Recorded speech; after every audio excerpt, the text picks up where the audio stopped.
Mark's dick ain't free. Helena's looking at him like his body is cheap, like he's never made it to an MDR meet and greet to eat boiled eggs at Kia's feet.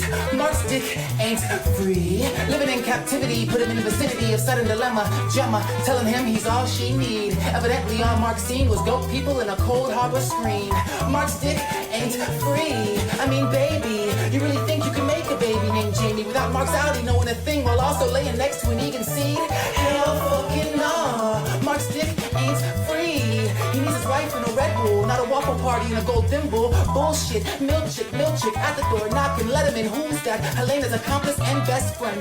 Mark's dick ain't free. The phone that made the seventh side of you prosper. I lit this fire to Jamie Egan, kept you obnoxious. Felt that I'm watching, tasting Indian, Helly, Mark in the dark. Apology, no. Watching politics with people less fortunate, like the battle within herself. But we don't have it steady. Not born style, shall help. Mark's dick ain't free.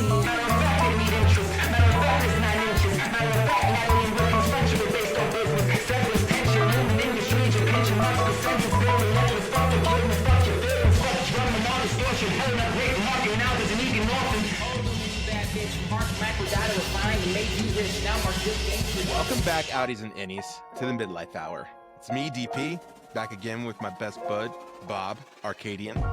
Yeah. We're excited to explore the strange surgical beauty of Severance, and today we've arrived finally at the season 2 finale, Cold Harbor. And it does exactly what the show does best. It asks questions that don't have easy answers, it turns identity into a battlefield, and it reminds us that even in the coldest, most sterile spaces, humanity still finds a way to bleed through. This episode broke me in the best way. It's about sacrifice, fractured love, and the terrifying power of choice when you finally understand what's at stake. From the gut punch intimacy of Mark and Helly's moment in the dark to the unsettling comedy of Robo Egan and Milchick's late night show era energy, Cold Harbor swings hard and lands every hit. So let's talk about it scene by scene, beat by beat. We're going to deep dive into the camera work, the performances, the existential gut checks, and yes, that line. Yeah, but I want to live with you. Take it away, Bob. At the beginning of the episode, it starts off with Marquez waking up in the cabin, right? Correctamundo. Any Marquez. The convergence of selves. Convergence of selves. I like that. He has a camcorder in his hands, and we see personally, I just want to say this real quick. That scene between Mark that I'm about to talk about and his innie went on too long. They could have cut that in half. They could have. It was like 20 minutes of the same shit. And I get it. It's the first time they talk to each other, but it could have been cut in half. All right, that being said, he has a camcorder in his hand, and was it Cobell or Devin that asked him to watch the tape? I think it was initially Devin. And she's like, just watch it. And when you're done, Cobell told him, go to the balcony and watch it. So then he does that, and he's probably out there all night, would you say?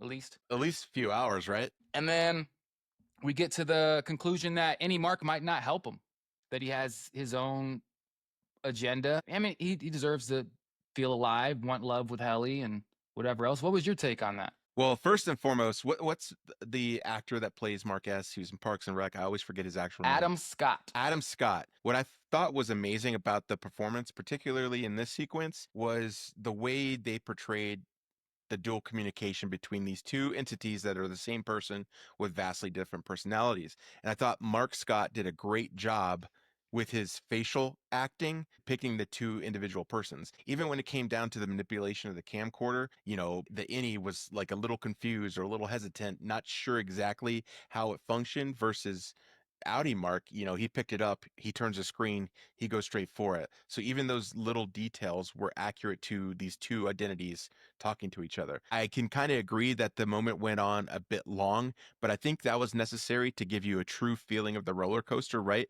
Because it starts off with a lot of mystery, a lot of confusion. These two have never spoken to each other. They've shared the same body for 2 years and have never had an interaction. And so you had to go from that awkward moment of like, hey, it's me, to, hey, we should do this. Yeah, we should do this, to like, no, you don't give a shit about me. Like you're trying to use me. So I think how long the sequence took was necessary to really convey that these are two different individuals. But yeah, I get it. What else do you think about that scene? Cobell was looking good. Patricia Arquette is looking kind of thinner. What are you gonna do for the next 2 years until the season 3 comes out without your girl? I'm gonna Patricia? watch Little Nicky, Stigmata, and what was that movie she was in on Hulu? not a movie, but a TV series where that little girl, she played the mom that kept the little girl sick. What was that called? I don't know what you're True talking story. Like a happy place or some shit. It doesn't matter. What does it lead us to the next scene? Well, just touching on that, what I found most interesting, right, is like the existentialism that the any version of Mark was feeling, right? Like he may not exist, even if these two do reintegrate, like he narrated or said verbatim, you've lived twice as long as me or 20 times as long as me.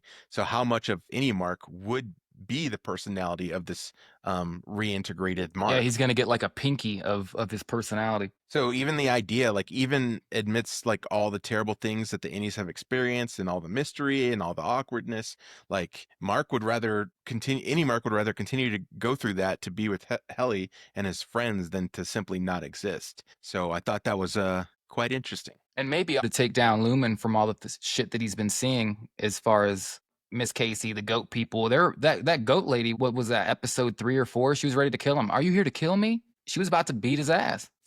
What I think is great about how that sequence ended was with any Mark giving Devin his ultimatum. Like, the next place I wake up better be back on the severed floor, you know? And then boom, he's back on the severed floor. And so to me, like, you know, obviously they didn't show or depict what that conversation looked like with Devin, Cobell, and Audi Mark, but I imagine that being a very tense situation, right? I bet you Audi Mark is like, no, like I'm going to bring this motherfucker back. Like, I'm not done having this conversation. You know, he wants his wife back.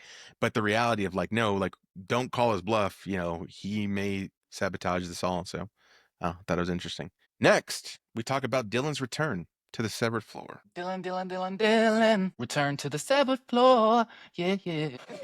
I thought you had something else to follow up on the back of that Michael Jackson-esque. No, that's being sick the past 3 days. Losing your fucking I'll bring breath. us in. Mark pops back, elevator, new painting, huge painting, awkward painting. Yeah. It's depicting him finishing Cold Harbor, and everyone's there, from Cobell to Milchick to all the characters we've experienced thus far, to the background characters, people in different departments were depicted there, and he's greeted by lights directing him. But Helly shows up. They have a brief moment to embrace and talk about what they've experienced because they've had these big revelations, right? Mark dealing with his Audi, and then Helly coming face to face with Egan. Dealing with his Audi and the reintegration process. But then as soon as they start walking around in that bitch, they get that Mr. Robotnik Kier that's made out of these wax, whatever the fuck he was made out of. That was a creepy little thing. And that's him, isn't it? That's him in that animatronic. He's definitely not in it. Who was talking to Milchick? I mean, the voice from the voice box, yes, of course. Okay. I interpreted what you're saying as like there's a person inside that fake shell. You know what I mean? Oh no, I think it's Kier's consciousness that's in the animatronic, because he was able to like crack wisecracks at Milchick like easy. What did he say? Something about him using big words again, and Milchick put him in his place real quick. It's about time he has some balls. 100%. But just before that, you know, because that was all part of Mark's completion ceremony of Cold Harbor. But prior to that, there's a really cool moment between Mark and Helly, you know, the last two remaining of their department, kind of having a conversation, and then kind of discussing like what it means to, you know, follow Audi Mark's plan and sacrifice everything, and the potential for them to cease to exist. I thought that moment was both filmed brilliantly, the way that the lights were down low, the framing up close on each other's faces, the fact that the light selection, the colors of the lights were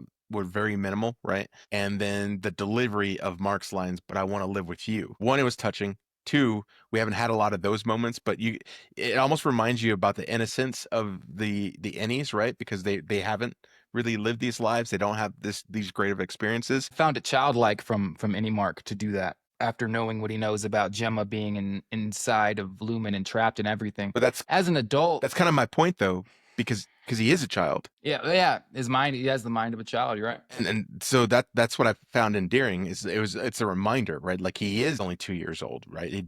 They have limited experiences from which to base their decisions. So what is going to influence you the most? Whatever butterflies or feelings of attraction that you have for Helly, it was accurate to who that character on the inside is. That's why I liked it. You want to talk about Dylan? Go for it, homie. I actually thought that little note he wrote to any Dylan, Audi Dylan wrote, was very mature, very well said.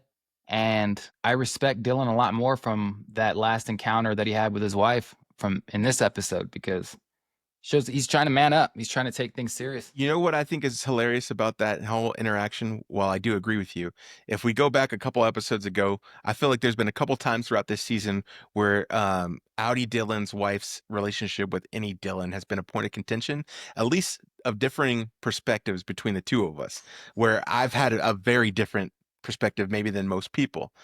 So to me, it was almost like validation that my assessment of what Severance is and these two individuals being the same person, what that means. And I said all along that I didn't think in a sense that it was cheating, that it is the same individual. It's just different compartmented parts of the same person.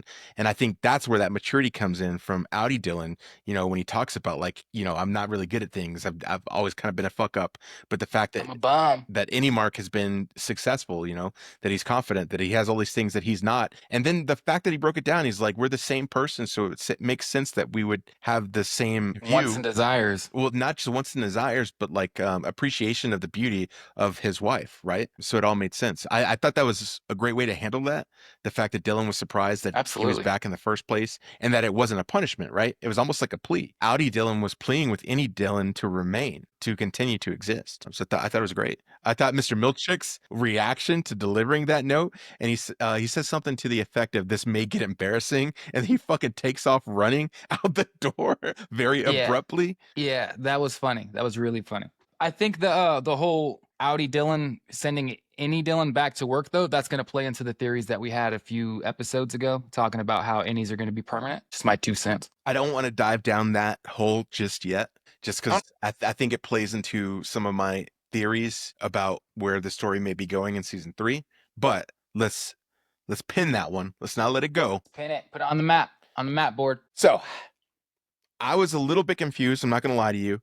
As Mark continued to finish the process for Cold Harbor. Maybe I wasn't paying attention, or I was too busy writing notes, but I must have missed something, because I was under the impression that if he completed Cold Harbor, it would be too late to save Gemma. So the whole time I was like, what? She dies. I was like, why is this motherfucker still completing the goddamn... So in the beginning of the episode, when Cobell says, I need to talk to Mark alone. And when she's talking to him alone, she says, when you finish Cold Harbor, you need to immediately go down to that hallway. And that's when he said, I know where it's at. Or I think that's when the timeline was. But he's like, we know where that's at. So, I mean, that could be it, right? Yeah, I guess that makes sense. What I thought was cool is that last little embrace that Helly and Mark had as he finished the last file. And she's like hovering over his hand, and she says, at least it's a happy one. Because like we learn that from Cobell with her conversation with any Mark inside the birthing center, that the way that the files work is you get a feeling or emotion or one of the tempers, and each one of those tempers are associated with the person who's experienced the severance, in this case Gemma, and that's why you get those feelings. And when you recognize them, you can categorize them, and then you can compartmentalize them or destroy them, allowing the birth of a new and apparently up to 25 times. Yeah. That's fucking insane that you could split someone into 25 different personalities. Like what? I mean, that poor woman. You've been living all these years on Earth with at least 8. I'm a Gemini. That's not true. That's just life. That's our astrology. So they finish Cold Harbor.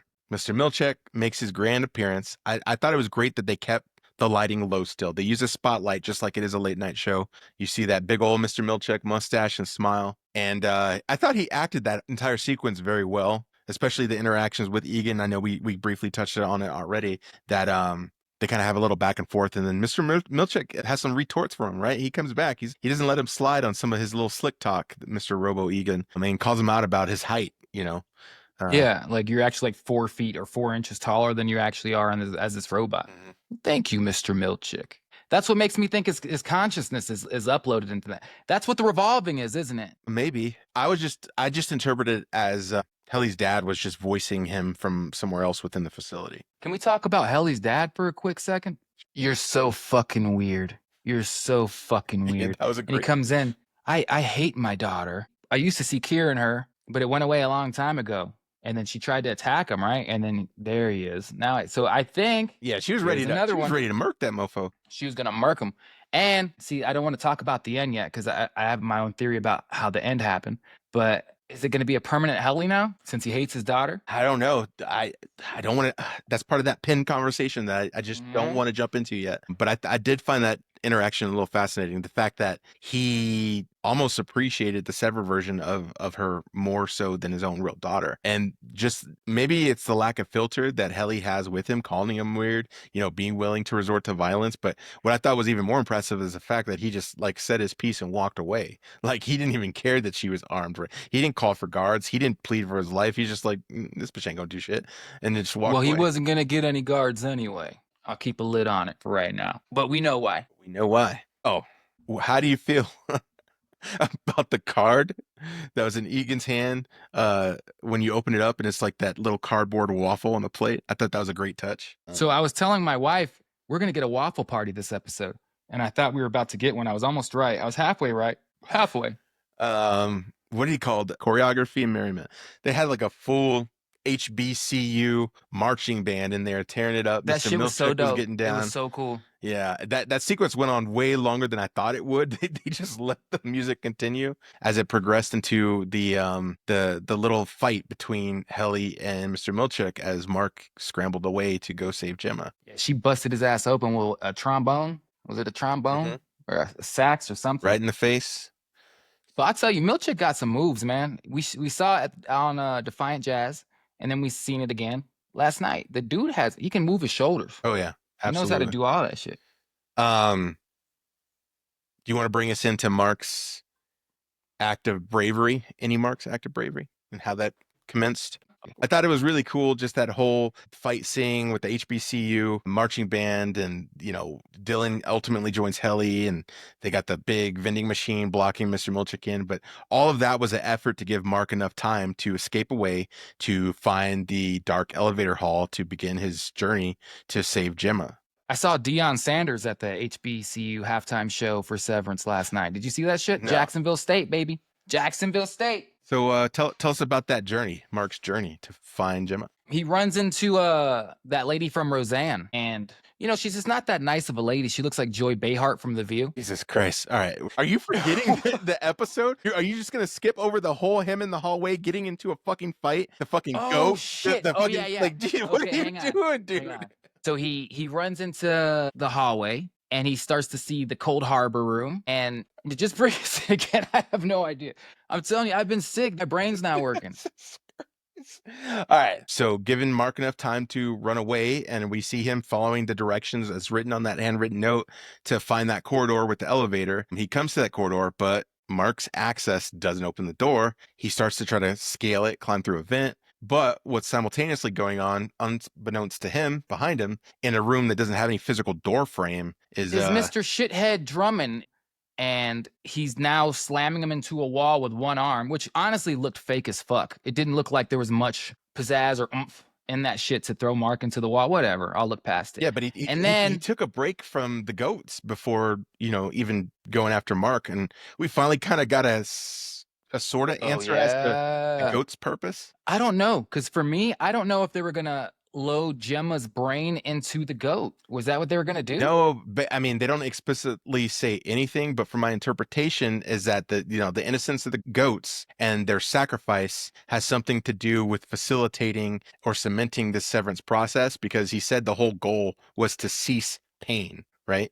And we'll circle back around to that, because we see, Gemma, while she's down in the basement going through this final act after the completion of Cold Harbor, she enters into a room where the crib that she had purchased when she and Mark were preparing to have a child before the miscarriage. Fuck these people, man. And in the room, and it's the only thing in there. These people are so evil, like legitimately so evil. Like, how could the fuck? But I guess you got to see if it works, right? And the only way you can see if it works is if she builds the damn crib. Well, it made sense, right? Because just prior to that, Mr. Drummond, when he's talking to, I don't even know the goat lady's name, but he says that the goal of Lumen, or Mr. Egan's goal or ultimate purpose, is to end pain. And it immediately cuts to Gemma approaching that crib. So what was her ultimate pain? The loss of that child, right? And they're using the severance process as demonstrated with the birthing centers to separate people's minds from their trauma. So what greater way to cement or demonstrate that Gemma has successfully gone through this process than to present her with her greatest trauma and see if she recalls any memories, or if she is blind to it and just completes the task. And she completed the task, but It was interesting. I thought the goat lady was going to kill Drummond myself. I didn't think it was going to. Mark can't fight for shit. Can we just say that? Is he the worst fighter that you've ever seen? Do you think he's a better fighter than Audi Mark, though? I think Audi Mark's going to be drunk and just not feel shit, and he's just going to beat his ass, dude. That's more than likely what's going to happen. Any Mark took one little fucking and his ass was almost down and out from Drummond. But again, it calls back to he doesn't have that much experience, right? 2 years. And none of that has been violent encounters. Because I was thinking to myself too, just kick this fool in the nuts. Like he's That's gonna, what I said. He's gonna be out of breath here soon, Mr. Hefty. Don't let it go roly-poly. 60 seconds with that. But what I found most fascinating about that point in the episode is that's where the gears shift, right? And I know I've been a Debbie Downer on Severance season 2 as far as the pacing and the lack of answers that we got throughout the early episodes, but I thought it paid off in this finale. In this moment, this is where the episode made a turn. We've been going through heavy dialogue, lack of action, a lot of weird, strange conversations, very, very slow pacing, not a lot revealed. You were getting like single character episodes, and the tone has been very muted, whether it's the color choices for the scenes and or the props and the colors that are distributed. So when they start fighting, we have two different things. We're no longer in this world where it's about dialogue and things are slow, but they're strange. It's about action. And the second thing is that there's blood. We've seen a very pristine show, with the exception of Mark when he's in his own residence. This world that they live in is very sanitized. Everything's in a very particular place and order, minimalism, everywhere. And then there's violence and it's chaotic. The camera angle shift, the way they are filming the show changes, and the blood, the bright red blood, is a stark difference to what we've seen throughout the entire season. So I thought the pacing of everything in the beginning of the season really paid off because it made everything else impactful as far as this journey, these fights to save Gemma. Can we talk about how Drummond died for a second? Because that was some cold Motherfucker, shit. you just listened to me say all that stuff, and I could tell by how quickly you said, "Can we talk about how he died?" that you didn't listen to a single word I said. listened to all You didn't of listen it. to a single word I'll tell you what. But I'll tell you what. It was so good that I just agree with you. I have nothing to defer. You're just agreeing because you don't remember what I said. I remember everything you said. What did I say? You said that when Drummond got hit with that thing in the neck from Audi Mark in the elevator, that was so crazy because fucking any Mark is just like, don't fucking move, don't move. Then it's bloop. And then as soon as he wakes up, trigger finger easier than chicken pox. He's like, now, in a second here, my Audi is going to... Yeah, that fool had that shit coming. That was great timing. Drummond. Yeah, imagine being Audi Mark, and that's how you wake up with a fucking bolt gun in your hand and a man bleeding profusely from his neck. Imagine being Gemma, and that's who shows up to fucking rescue you. Well, as a dude covered in blood. It actually makes sense for Gemma, for Audi Gemma, but not her severed. Severed Gemma is either a G or a rider because it didn't bother her at all. It makes me think that Cold Harbor wasn't a success in the way of she still went with him over the voice on the intercom, which was Dr. Maurer, who, if she didn't have any disdain towards him from all the shit that he's done, because she shouldn't remember, she shouldn't have went with Mark. Maybe that's indicative of some of the inefficiencies or incomplete process of Severance that they're still going through. Could be. Or it's just one of those like love trumps all type tropes, I hope not. Which is less interesting. So Mark saves Gemma from the Cold Harbor room. She's already completed disassembling the crib, convinces her to defy the voices in the room, instructing her not to engage, interact with him. And she steps out. As soon as she does, it's Audi Gemma seeing her husband for the first time in 2 years, and he's covered in blood. Covered in blood. Another man's blood. I don't know what that means, but it's not good. What I thought was most interesting is when they get back in the elevator and she switches to Miss Casey and he switches to Annie Mark. What's happening here, Mark? Yeah. Because they were kissing? The calmness of her voice, it's almost like she wanted to do that in the past. And that's not the way I interpreted it. Hell yeah. No, her voice was there was no inflection to it. It was almost as if Miss Casey has been programmed to feel nothing. So I interpreted that completely different than you. I felt like Miss Casey genuinely was like, what's going on, and has no emotional attachment or perspective on anything. It's fucked up for Gemma being outside of that building crying for her husband and not realizing maybe that he's severed too, and that that's not really your husband. That's your any husband. Yeah, that part was it's the complete opposite, right? Like Gemma trusted Audi Mark, and then they swaps swap places once they get to the stairwell, and Mark pulls a fast one.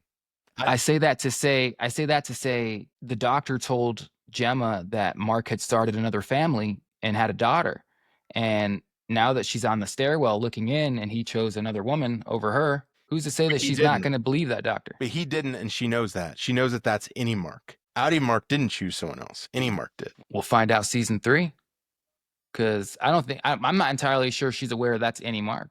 I'm 100% sure she's aware that it's any Mark. Miss Casey, or Gemma, she's the one that's been there, who's been going to these different rooms, who's been severed all these different times. Her Outie has been within Lumen. She is more aware of Lumen's capabilities than even Outie Mark, right? So she knows that that's not Outie Mark. That's not her Mark. That's his. Still heartbreaking though. Oh, absolutely heartbreaking, right? But I don't think there's any confusion as to whom made the decision. Which proposes my next question for you, sir. You saw after Mark broke her out of the room with the crib that she was disassembling, Amy Egan, Elena's father, saying, "Oh, fuck." Mm-hmm. Then we get to the scene where he lets Gemma out to the stairwell, and Helly, after saying, "This is like our last time," by the MDR screens and whatever, all of a sudden shows up and yells, "Mark," and just looks at him.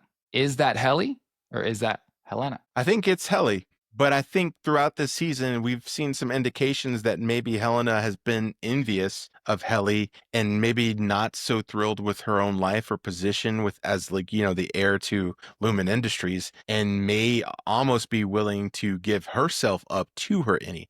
So what we pinned earlier, my theories and projections, is like, how long does this last? So there's chaos going on within the facility. We know Mr. Drummond's down. Mr.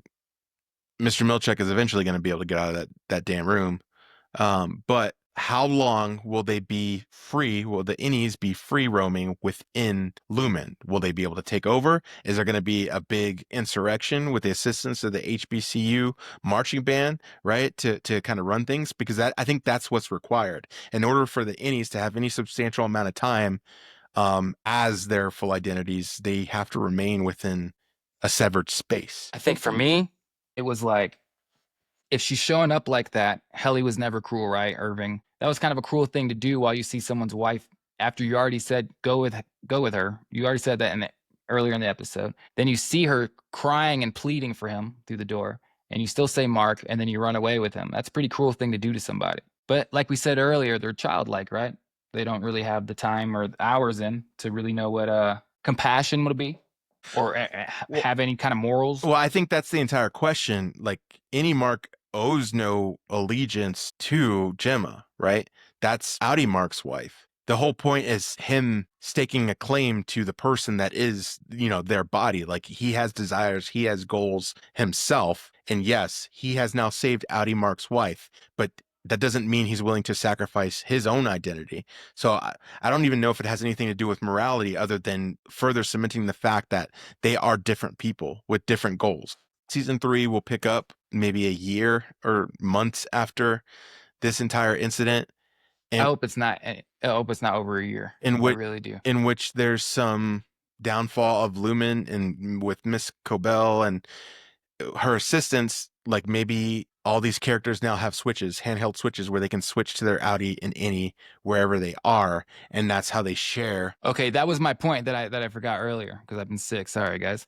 But Woo's Hollow, right? It was Outie Helly in there with the Innies, and he said Glasgow Chamber, whatever the fuck Milchick said, and it was all of a sudden Innie Helly. Well, if you look at this episode, Drummond's killed. Milchick is nowhere to be found. It's only an old man in that place, and Jamie Egan. He probably has a code word. And the two security even though he hates it. Well, the two other workers in the basement. Which really isn't shit, though, is all I'm saying.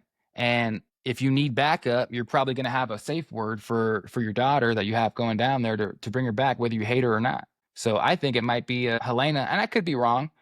That's actually a great theory. That is quite an observation there, Bob. Now we're fucking. Because why would you want Mark S to escape? Now we're cooking with grease. It's okay. It'd be a great fake out, right? Like Mark thinks that he's running away with Helly to have a grand old time, and gotcha, bitch. Now it's time for it to be reprimanded and disciplined, because there was a moment where I thought maybe season 3 would be just Gemma trying to get Mark out of the. I wouldn't even watch that shit. I'd have gave it 2 episodes, man. That's it. No, but I think your idea is a little more intriguing, right? That Egan, my only hope is to switch Helly right now. She can convince Mark to stay. Huh? That's Because how's he going to know the difference in all that chaos? He wouldn't. He's been tricked before because he's a child. Exactly. So, I mean, that's just my theory, but He we'll fell see for the how it candy plays in the out. van, the free candy in the van, And the free McDonald's. yeah, and the free something else underneath that desk in that abandoned office. What are your predictions for season 3? How's it going to play out? My predictions for season 3 is that it doesn't come out for 2 to 3 years. It's not going to be another COVID and hopefully not another what is it, a writer's strike? Yeah, Hopefully. I did see that it was renewed, but given the current climate of things always change. Severance is one of those weird shows where the writing is important. I don't necessarily think it's a main project for anybody, right? I don't think they anticipated it to take off as it did. And it's Apple. Apple doesn't mind taking years off between seasons for their shows. So, I think it'll be 2 to 3 years before we get season 3. I'm going to give it 1. And I really don't have any other predictions other than that because the season finale kind of left us with a lot to just open up to for season 3. So I guess we'll just see how it plays out, Yeah, and to be fair, I don't know about you, Bob, but I only gave this thing 1 watch. So I've only seen it once. I've seen it once. I'm going to watch it again tonight because while I was watching it, I had a crying baby, and that takes away from a lot of the dialogue, if you know what I mean. You need to get a severed chip in that boy. Never doing that. No Neuralink, no nothing. We hope you guys enjoyed the Mark's Dick Ain't Free song. A fan mail sent us that. We thought it was pretty good. Yeah. Check it out on all streaming platforms or hit us up in the comment section. Ask for a request of a download link and we'll send it to you. So, as always, we appreciate your attention and joining us as we break down the season finale of Severance Season 2. If you agree with us, if you think we're a bunch of dumb people with not a lot of critical thinking skills or review skills, tell us that too. It's been swell. See you next time.